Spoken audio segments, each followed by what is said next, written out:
What I am going to say about smoking suction resistance is certainly something you have never heard before. Have you ever wondered how much smoke we get per puff when we smoke? It is actually only between 0.5 milliliters and 1 milliliter. How much is 0.5 milliliter? It is only as much as 10 drops. You will surely say, no. How can that be? Every time I take a puff on a cigarette, I exhale a very large amount of smoke.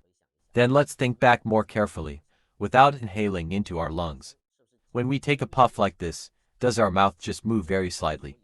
The reason we exhale so much smoke is because we are exhaling the air that is already in our lungs.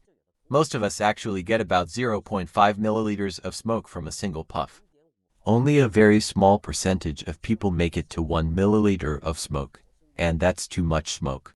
With such a small amount of smoke per puff, the amount of the entering air is especially important. That's why we have to increase the suction resistance. Decrease the amount of the entering air to increase the concentration of flavors. Let me give you a simple example. If we don't control the suction resistance well, and let air enter 0.35 milliliters, then the flavors will only have 0.15 milliliters.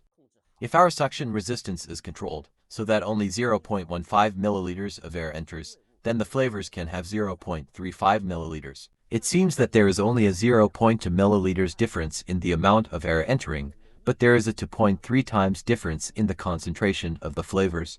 You can imagine, a cube of sugar melted in a glass of water is sweet, right? But when you put it into 2 cups of water, it's not sweet anymore. That's the difference. Now you know the importance of suction resistance.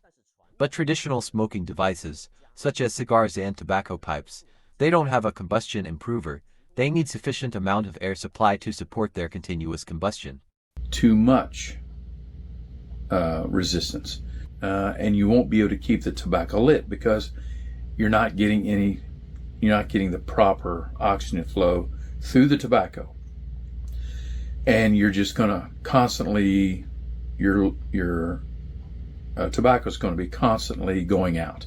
That's why cigars and tobacco pipes can only be played with a medium or low suction resistance. You can't play with high suction resistance. A slightly higher suction resistance will cause it to go out constantly.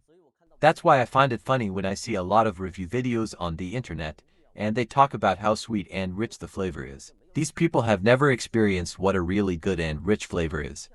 Loong Shell is able to play with large suction resistance. The Loong Shell is a device that provides full temperature zone toasting and low temperature burning.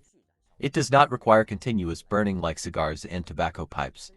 Experts are welcome to get a taste of what a good, rich flavor really is.